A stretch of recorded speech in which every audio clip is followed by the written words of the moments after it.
Selamat pagi. Assalamualaikum warahmatullahi wabarakatuh. Salam sejahtera bagi kita semua. Om Swastiastu, Namo Buddhaya, salam kebajikan. Masih bersama saya di kelas Pendidikan Pancasila. Saya Bintang Andika. Sebelum kita memulai kelas, perkenankan saya untuk mempersilahkan semua yang ada di dalam kelas untuk berdoa terlebih dahulu. Berdoa dipersilahkan.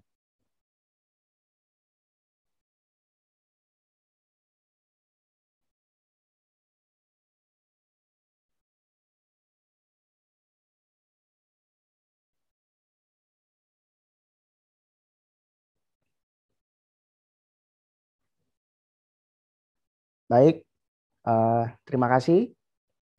Nah, sebelum saya memulai kelas hari ini, izinkan saya untuk bisa memaparkan kira-kira apa saja yang akan saya bicarakan di pertemuan kali ini. Baik, kali ini kita akan bicara atau membahas tentang Pancasila sebagai ideologi. Nah, apa saja nanti yang kita akan bahas? Kita akan membahas tentang Pancasila sebagai ideologi, kemudian ideologi di dunia. Ya. Ini ada beberapa ideologi yang nanti akan kita bahas. Kemudian ada Pancasila dan agama. Ini kita akan membahas tentang hubungan Pancasila dan agama. Kemudian nanti kita juga membahas beberapa hal yang terkait dengan sikap positif terhadap nilai-nilai Pancasila dan juga nilai Pancasila sebagai ideologi terbuka. Jadi nanti Pancasila sebagai ideologi terbuka yang seperti apa ya? Apakah hanya bisa diikuti oleh orang-orang dulu, ya, orang-orang tua kita, atau kita juga bisa menerapkan Pancasila dengan perkembangan zaman, ya, sesuai dengan perkembangan zaman. Baik, kita bicara tentang ideologi Pancasila. Kita awali dengan ideologi Pancasila. Nah, ideologi Pancasila, bila kita melihat konsepnya, konsep dan landasan Pancasila merupakan konsep dan landasan bagi negara Indonesia. Nah, yang berguna untuk menyatukan bangsa. Jadi dengan adanya Pancasila, ini semua elemen bangsa yang ada di Indonesia ini bisa bersatu. Kemudian menjalankan pemerintahan dan pembuatan perundang-undangan demi mencapai tujuan atau cita-cita bangsa Indonesia. Ya. Nah, hal ini merupakan landasan bagi Pancasila sebagai pedoman atau pandangan hidup bangsa dan negara Indonesia. Pancasila memuat nilai-nilai dasar yang normatif, yang memuat norma-norma mendasar sebagai ukuran dan penentu keabsahan serta penyelenggaraan kehidupan berbangsa dan bernegara. Artinya, Pancasila ini memiliki nilai-nilai atau pokok-pokok pikiran yang sangat normatif, ya, yang mendasari aturan-aturan di segala lini kehidupan. Ya. Yang otomatis Pancasila bila menjadi dasar dari hukum ini sebagai penentu keabsahan dalam implementasi kehidupan berbangsa dan bernegara. Gitu kira-kira. Nah, hal ini adalah suatu konsep di mana Pancasila sebagai ideologi bangsa dan ideologi negara. Nah, barulah kita membicarakan, kalau tadi kita sudah bicara tentang konsep ideologinya, barulah kita bicara tentang apa sih tujuan negara Indonesia. Itu kalau tadi kita bicara tentang tujuan atau cita-cita bangsa Indonesia di dalam ideologi Pancasila. Nah, tujuan negara Indonesia itu apa? Nah, berdasarkan Undang-Undang Dasar Negara Republik Indonesia tahun 1945, bahwa tujuan negara Indonesia pertama adalah melindungi segenap warga negara Indonesia dan tumpah darah Indonesia. Nah, artinya seluruh warga negara Indonesia dimanapun, baik di dalam negeri maupun di luar negeri, dilindungi oleh negara. Dan seluruh tumpah darah artinya seluruh wilayah. Seluruh wilayah artinya dari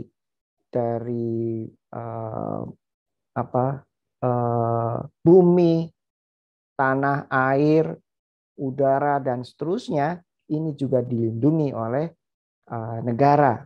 Untuk apa? Untuk semata-mata kemakmuran Indonesia atau kemakmuran rakyat. Nah, yang berikutnya adalah tujuan negara memajukan kesejahteraan umum. Ya. Secara umum bahwa Indonesia atau negara menginginkan semua warga negaranya ini sejahtera. Gitu ya.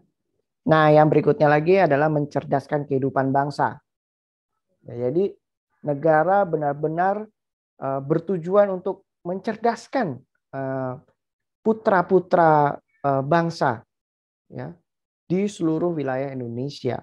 Kita tahu bahwa di dalam konstitusi ditetapkan bahwa 20% anggaran belanja negara diprioritaskan untuk pendidikan. Artinya negara betul-betul memandang pendidikan sangat penting guna mencerdaskan kehidupan bangsa kita. Nah, yang berikutnya lagi adalah melaksanakan ketertiban dunia berdasarkan kemerdekaan abadi dan keadilan sosial.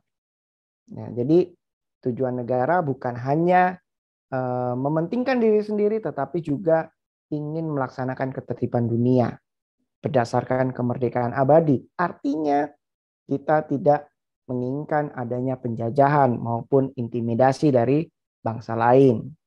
Dan yang terakhir adalah negara bertujuan untuk memiliki rasa keadilan sosial bagi seluruh rakyat Indonesia. Ya, jadi itulah tujuan negara Indonesia yang berkaitan dengan konsep ideologi Pancasila. Oke. Nah, yang selanjutnya adalah nilai-nilai Pancasila. Nah, ini sebagai ideologi negara, ini ada yang secara objektif dan juga ada secara subjektif. Jadi yang seperti apa? Nah, nilai-nilai Pancasila yang objektif artinya nilai-nilai tersebut ini merupakan makna yang terdalam dan sifatnya sangat abstrak. Ya, sangat abstrak. Dan nilai-nilai ini akan tetap ada sepanjang masa, gitu ya. Dan Pancasila, nilai-nilai Pancasila secara objektif merupakan sumber dari segala sumber hukum. Nah, itu kalau kita bicara tentang nilai-nilai Pancasila secara objektif, ya, bila sebagai ideologi negara. Nah, bagaimana dengan yang nilai-nilai Pancasila secara subjektif sebagai ideologi negara? Nah, pertama adalah nilai-nilai itu berasal dari bangsa Indonesia sendiri, ya. Kemudian sebagai juga pandangan hidup bangsa. Jadi Pancasila ini, nilai-nilai yang ada di dalam Pancasila ini merupakan pandangan hidup bangsa atau pedoman dalam berkehidupan bermasyarakat, berbangsa dan bernegara. Ya. Kemudian ada mengandung nilai kerohanian, ya, seperti nilai kebenaran, kemudian nilai keadilan, kebaikan, kebijaksanaan, etis, estetis, dan juga nilai-nilai religius. Nah, hal ini diintegrasikan secara subjektif ya di dalam Pancasila, sehingga Pancasila bisa dikatakan sebagai ideologi negara. Jadi tidak hanya satu bagian saja yang dilihat atau satu wilayah, satu ciri budaya saja, tetapi semua terintegrasi menjadi satu sehingga nilai-nilai Pancasila yang ada di dalam Pancasila bisa baik secara objektif maupun subjektif sebagai ideologi negara. Ya. Nah, kemudian kalau tadi Pancasila sebagai ideologi negara, kalau Pancasila sebagai dasar negara itu mulai kapan ya? Nah, ini kita lihat dulu nih sejarah Pancasila sebagai dasar negara. Ya, kita tahu bahwa di sidang BPUPKI ya pada tanggal 29 sampai 1 Juni 1945 ini di dalam sidang pertama itu merencanakan segala sesuatu yang menyangkut kemerdekaan Indonesia. Ya, kemudian ada juga membentuk panitia 9 ya, nanti kita bisa diskusikan setelah saya paparan panitia 9 itu seperti apa dan siapa saja dan apa saja tugasnya ya. Kemudian nanti kita bisa diskusikan juga. Kemudian juga di periode tanggal itu adalah merumuskan Piagam Jakarta. Kita tahu bahwa Piagam Jakarta juga memiliki andil di dalam perumusan Pancasila. Nah, barulah di tanggal 1 Juni 1945 the Founding Fathers ya Presiden Soekarno menyampaikan pidato gagasan negara atau gagasan dasar negara Pancasila dalam sidang BPUPKI tersebut gitu sebagai penutup. Nah, barulah setelah itu di sidang kedua BPUPKI pada tanggal 10 Juli sampai 16 Juli 1945 ini sidang tersebut merumuskan konsep Undang-Undang Dasar. Jadi kalau tadi sudah kita tahu gagasan dasar negaranya adalah Pancasila di 1 Juni melalui pidato kenegaraannya Bung Karno. Nah, ini di tanggal 10 Juli sampai bukan di pidato kenegaraan tetapi pidato di sidang BPUPKI ya. Nah, di sidang keduanya dengan dasar tadi bahwa semua panitia merumuskan konsep undang-undang dasar. Karena apa? Salah satu pembentukan negara adalah adanya konstitusi. Salah satu syaratnya adalah konstitusi atau undang-undang dasar. Sehingga lengkaplah persyaratan suatu negara, gitu ya. Nah, setelah itu apalagi yang dilakukan? Kita tahu proklamasi kemerdekaan tanggal 17 Agustus 1945 ya. Nah, tetapi pada saat itu baru memproklamirkan kemerdekaan. Ya. Belum ada konstitusinya. Belum ada presidennya. Belum ada dasar negara dan seterusnya. Nah, terus bagaimana? Nah, akhirnya digelarlah sidang pertama PPKI ya, tanggal 18 Agustus 1945 sehari setelah proklamasi kemerdekaan yang menetapkan rumusan yang ada di BPUPKI di sidang kedua BPUPKI sebelumnya menetapkan Undang-Undang Dasar 1945. Karena sudah ditetapkan, berarti kita sudah memiliki konstitusi negara, Kemudian yang berikutnya adalah kita harus memiliki kepala negara atau kepala pemerintahan. Pada waktu itu adalah sidang pertama PPKI memilih presiden dan wakil presiden.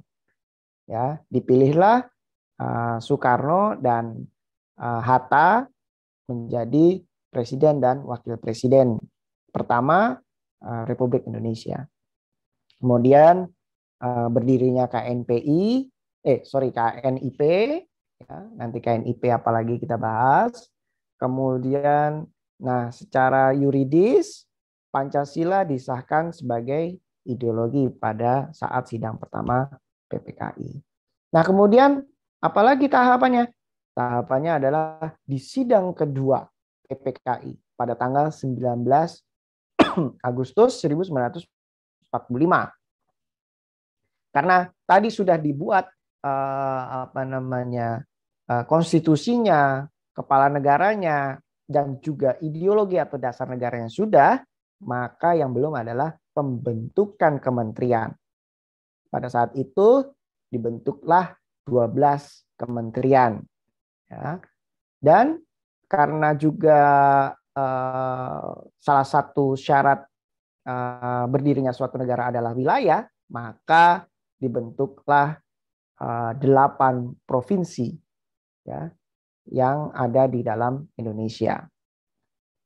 Nah, di sidang yang terakhir, ya, sidang ketiga PPKI di tanggal 22 Agustus 1945, ini dibentuklah Komite Nasional Indonesia. Ya, ini adalah komite ya untuk penyelenggaraan negara. Kemudian dibentuk juga Badan Keamanan Rakyat, kalau dulu namanya BKR, kalau sekarang kita kenal sebagai Tentara Nasional Indonesia atau TNI. Kemudian yang terakhir adalah pembentukan adanya Partai Nasional Indonesia. Nah, itu kita bicara tentang Pancasila sebagai ideologi negara kita. Nah, barulah kita masuk ke dalam bicara yang lebih luas lagi. Ideologi di dunia. Ada ideologi apa saja di dunia? Ya. Nah, saya perkenalkan bahwa ideologi di dunia ada kapitalisme, kemudian ada komunisme, ada liberalisme, ada sosialisme, dan di Indonesia kita punya Pancasila. Nah, ideologi di dunia, ini perspektif ideologi di dunia ya. Ada ideologi kapitalisme. Sebetulnya kapitalisme itu apa ya? Nah, kapitalisme adalah suatu faham yang dianut oleh suatu negara ya, yang mencirikan atau yang menerapkan kegiatan ekonomi ditujukan pada pasar untuk menghasilkan laba. Jadi semata-mata bahwa perekonomian ini terlepas oleh urusan negara. Jadi semua kegiatan ekonomi yang dilakukan ini diuntukkan untuk menghasilkan keuntungan ya atau laba.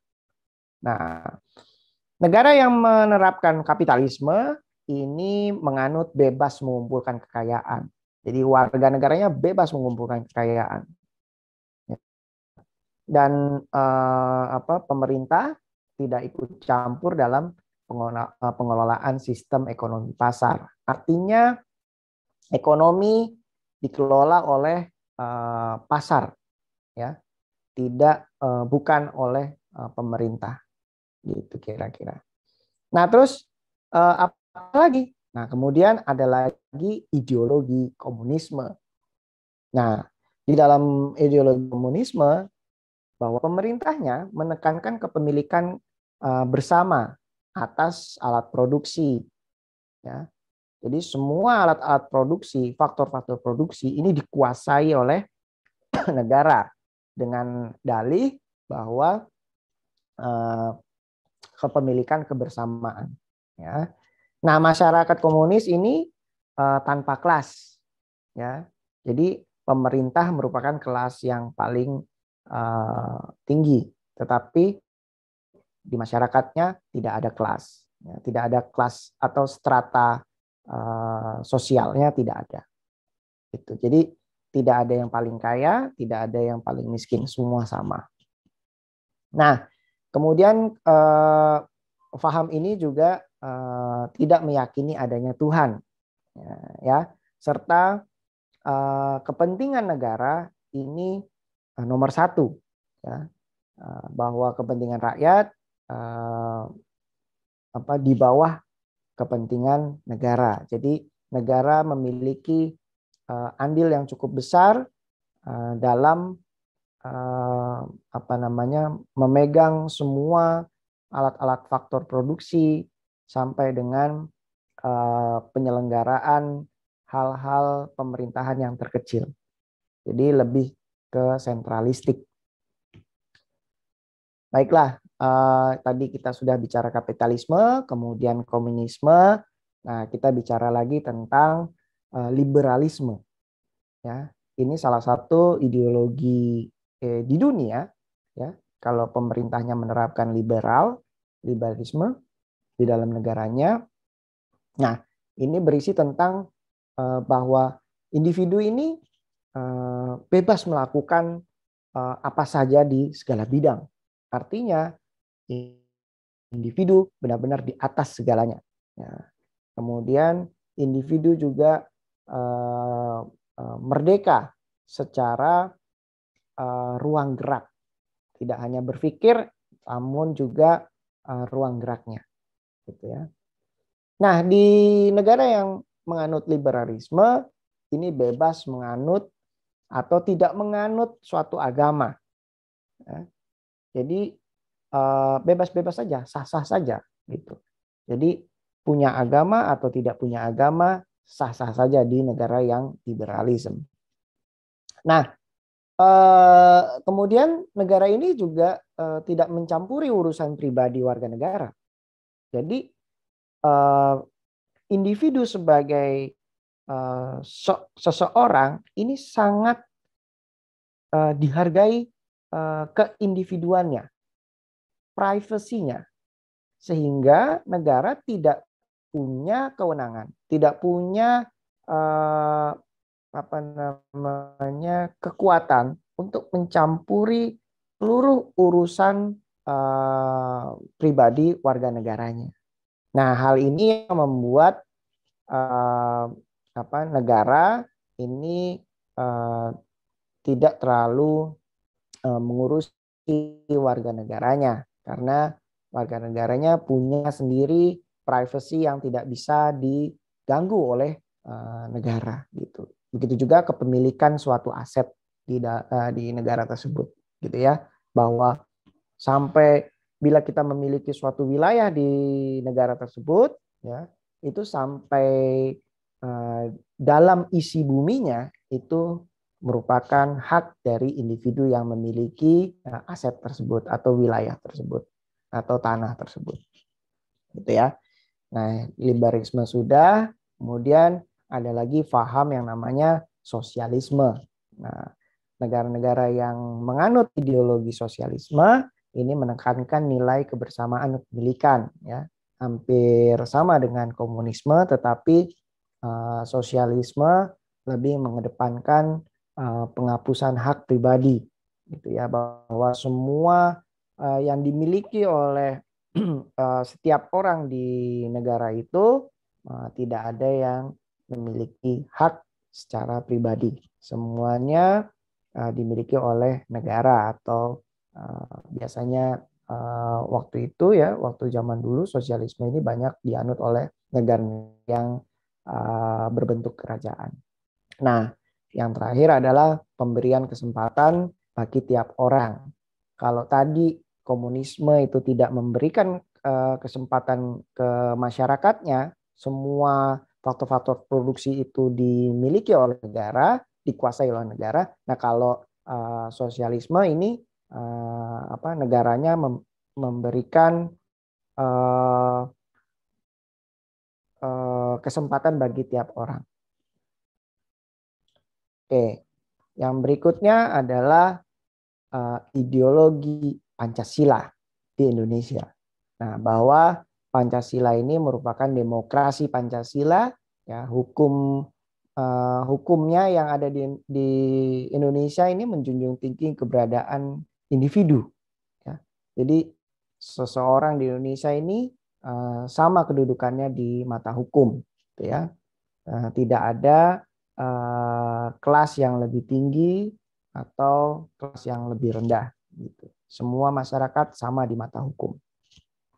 Kemudian peran negara ada untuk mengontrol perekonomian atau mengontrol perdagangan supaya tidak terjadi adanya monopoli yang merugikan, ya, bagi siapa? Bagi bangsa dan negara tentunya.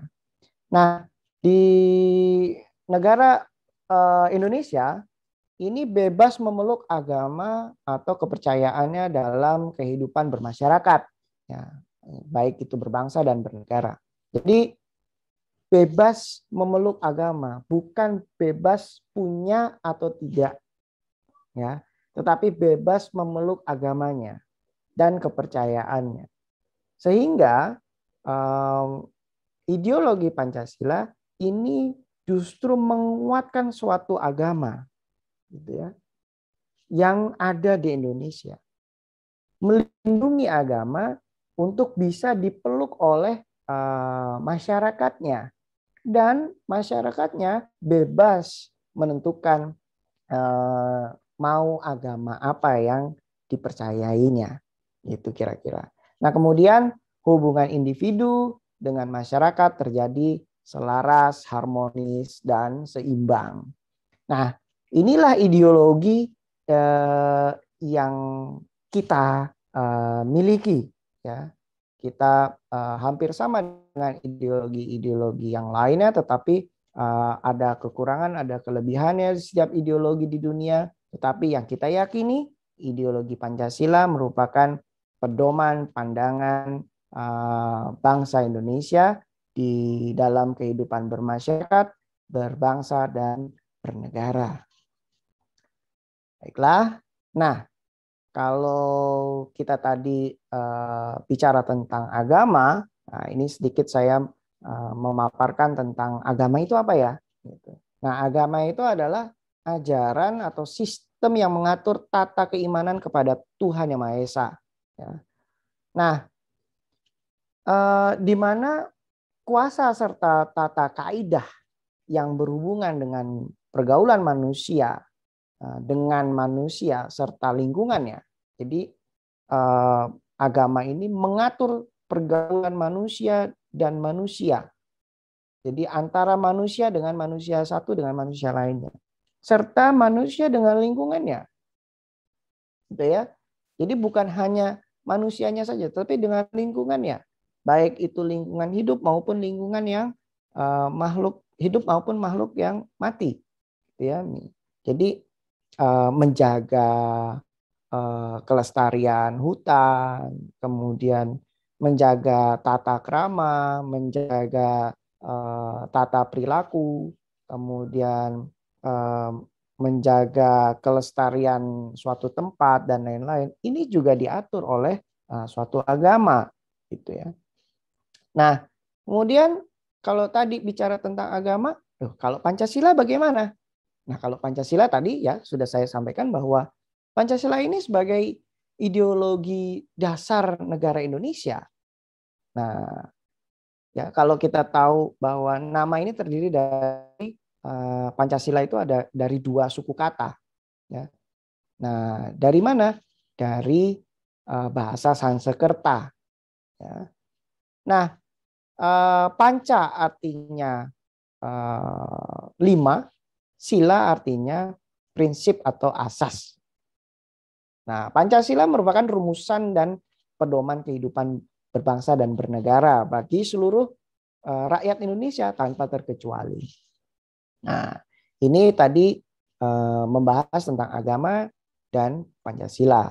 Nah, kemudian hubungan Pancasila dengan agama apa?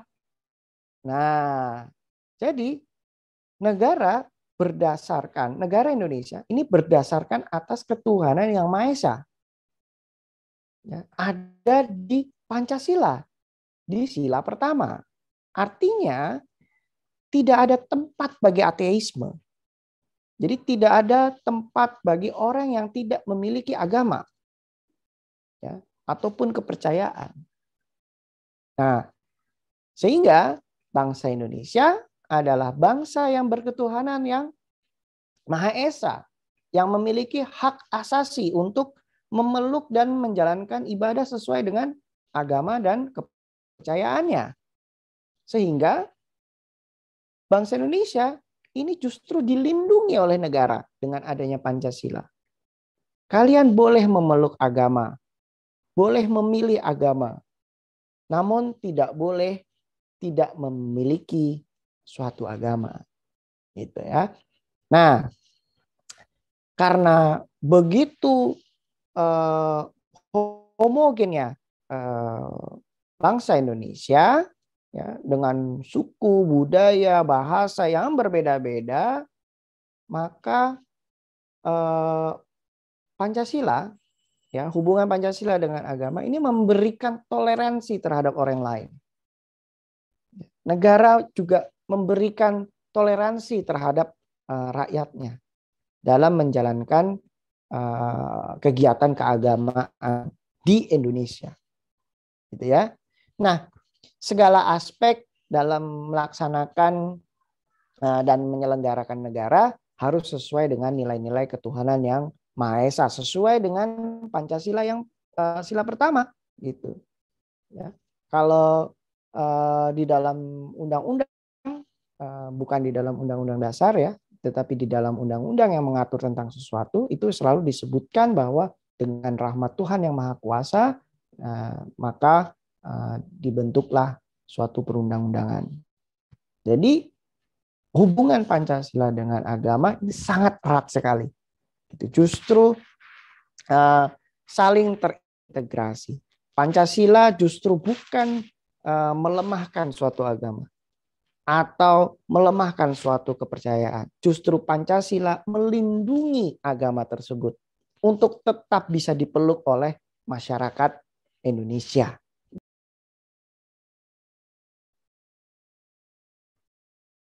Oke, baiklah. Itu merupakan hubungan Pancasila dengan agama.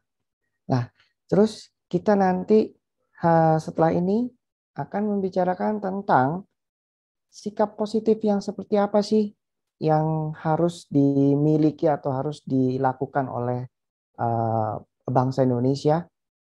Nah, kalau kita lihat dari sila pertama, ya, sila pertama ini adalah kita harus bisa memiliki toleransi sesama umat beragama.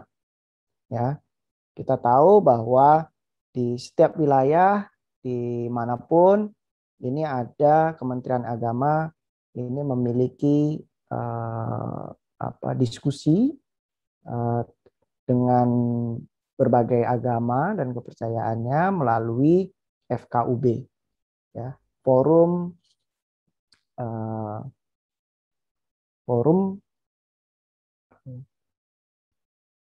kerukunan umat. Aduh, aku kok lali. Stop.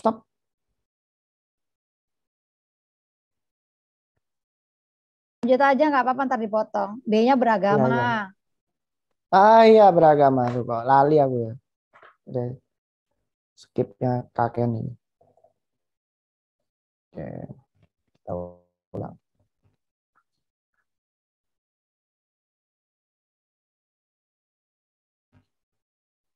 Baiklah, kalau tadi kita sudah bicara tentang Pancasila dan agama, gitu ya. Kita akan bicara apa lagi? Nah, kita akan bicara sikap positif yang seperti apa yang harusnya dimiliki oleh bangsa Indonesia. Ya. Dan implementasinya yang seperti apa? Nah, kalau kita lihat dari sila pertama gini ya, bahwa setiap bangsa Indonesia, ya, setiap warga negara ini harus punya rasa atau sikap toleransi sesama umat beragama. Ya, Kementerian Agama ini memiliki forum ya, namanya FKUB, ya, yaitu Forum Kerukunan Umat Beragama yang selalu dilakukan periodik di dalam membahas suatu perkembangan bangsa. Ya, anggotanya adalah para ulama, tidak hanya satu agama, tetapi seluruh agama dan kepercayaan yang ada di Indonesia. Nah, itu kalau kita lihat dari sila pertama. Nah, kalau kita lihat dari sila kedua, sikap yang seperti apa yang harus kita miliki? Nah, sikap yang harus dimiliki adalah mengakui harkat dan martabat manusia atau menghargai, menghormati orang lain, ya, bahwa orang lain sama pentingnya dengan kita dan kita sama pentingnya dengan orang lain. Nah, kemudian kalau kita lihat dari sila ketiga, ini kita menempatkan kepentingan bangsa di atas kepentingan pribadi atau suatu golongan. Jadi dengan adanya Persatuan Indonesia, ya, sila Persatuan Indonesia, ini bangsa Indonesia harus menempatkan kepentingan bangsa di atas kepentingan pribadi. Jadi mendahulukan kepentingan umum, ya, baru kepentingan pribadi. Nah, yang selanjutnya adalah di sila keempat bahwa kita harus memiliki sikap menghargai pendapat orang lain. Jadi, kalau kita lihat bahwa di sila keempat ini mengutamakan musyawarah untuk mufakat dalam setiap kegiatan perundingan maupun konflik yang ada, ya, diselesaikan melalui cara musyawarah, gitu ya, dan bermufakat untuk satu keputusan.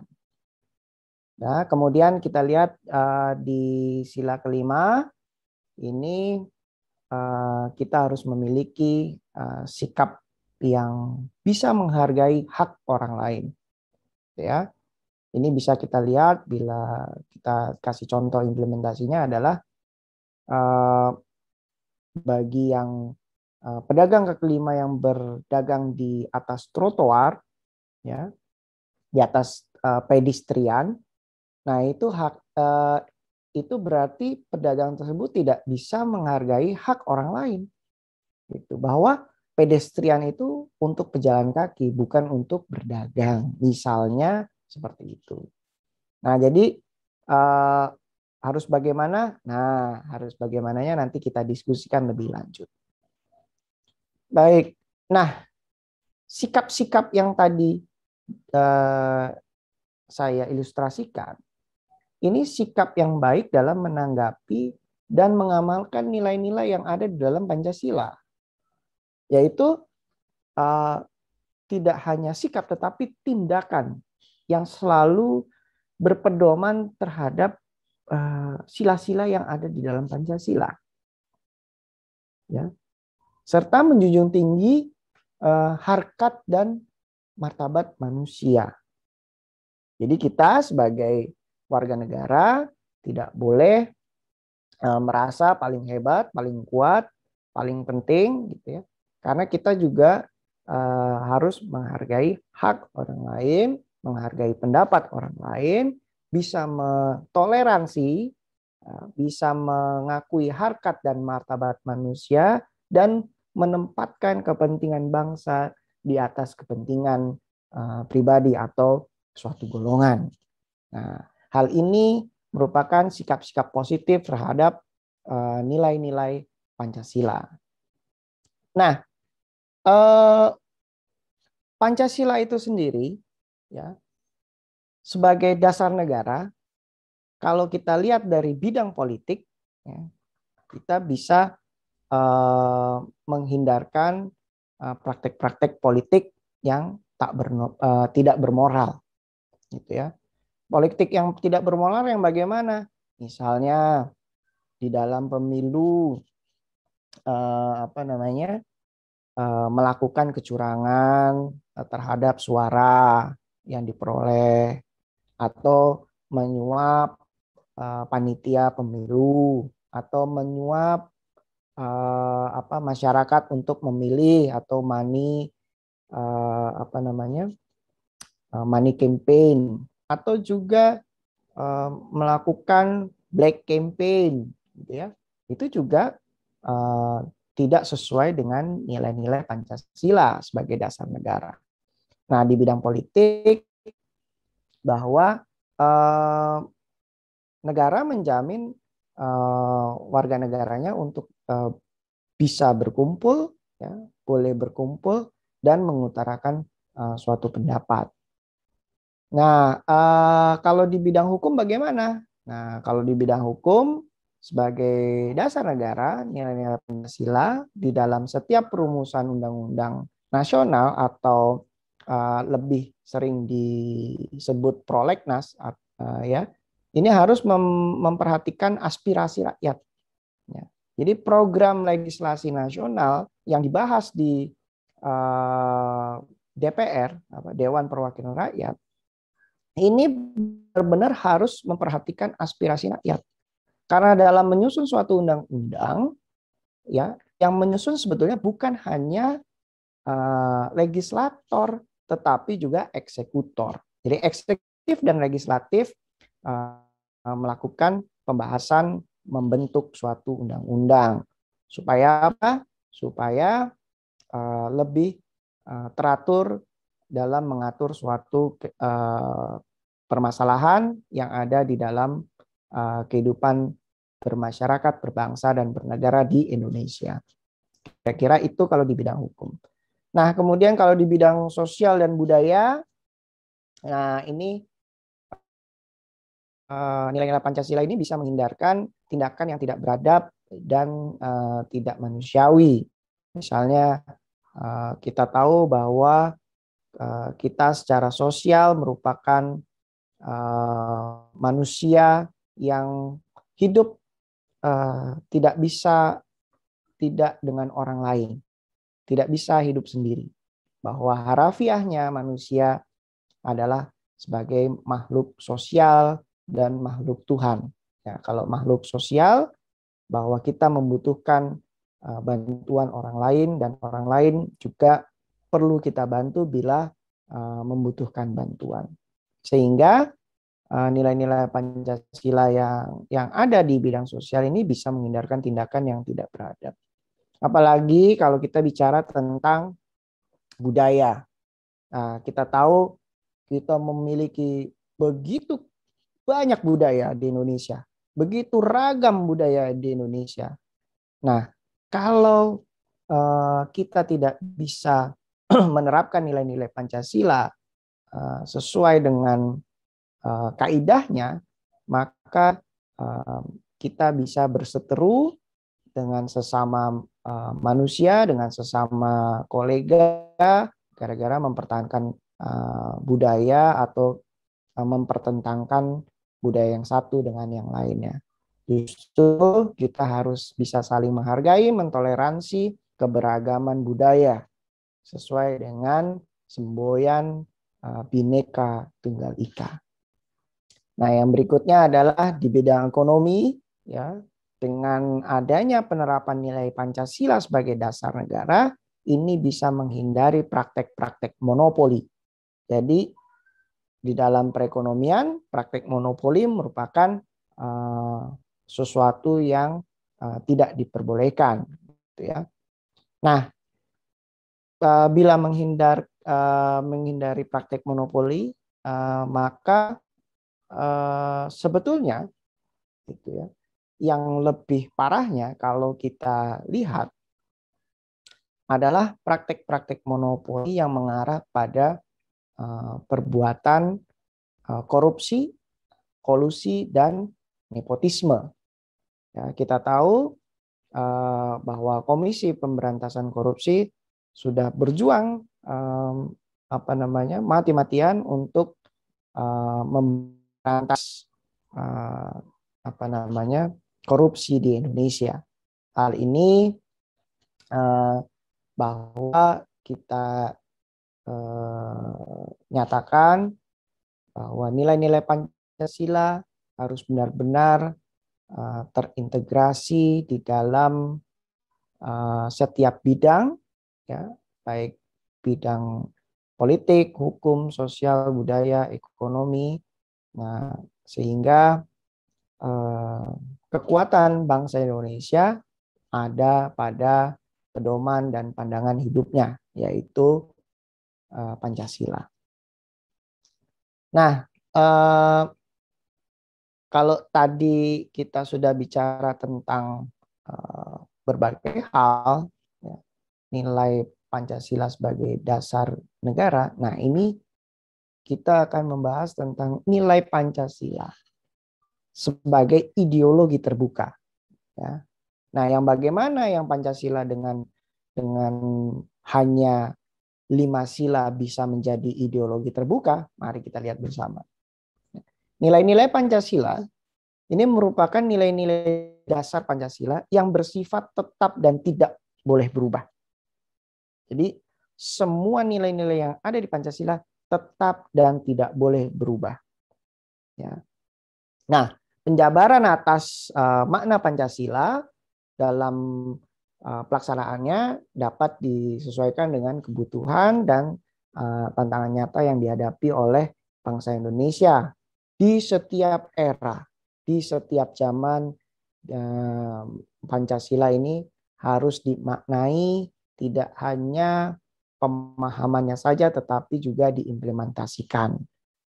Nah, keterbukaan Pancasila juga terletak pada pengamalan dan pengembangannya dalam kehidupan nyata di dalam masyarakat. Nah, kalau kita lihat bahwa pengamalan dan pengembangan Pancasila itu luar biasa luas sekali, gitu ya.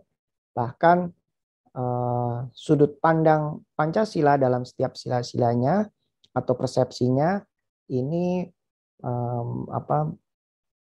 memberikan ruang besar bagi bidang-bidang yang terkait dengan nilai-nilai Pancasila yang ada, gitu ya.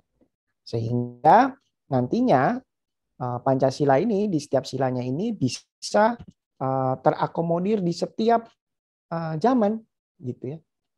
Jadi bisa diterima di setiap zaman, tidak hanya hanya di beberapa era saja, tetapi di setiap zaman sampai anak cucu kita nantinya. Nah, dimensinya apa saja ya? Kalau dilihat dari Pancasila ini kok bisa terbuka sebagai ideologi terbuka gitu. Nah, sila-sila di Pancasila ini fleksibel. Jadi bisa luas di segala zaman yang tadi saya bilang. Kemudian realistis. Jadi nilai-nilai yang ada di Pancasila ini sangat realistis dan ada di kehidupan masyarakat di Indonesia. Nah, kemudian ada juga idealis. Nah, idealis ini cita-cita atau harapan masyarakat untuk memiliki kehidupan yang lebih baik lagi, gitu ya. Nah, yang berikutnya adalah normatif. Nah, ini norma-norma yang ada ini bisa diterapkan di setiap peraturan. Artinya Pancasila menjadi dasar dan bisa membuat peraturan-peraturan yang sifatnya updated atau tidak ketinggalan zaman, menyesuaikan dengan era yang ada, gitu ya. Nah, kemudian kalau tadi kita sudah bicara tentang nilai-nilai Pancasila, dimensinya seperti apa saja.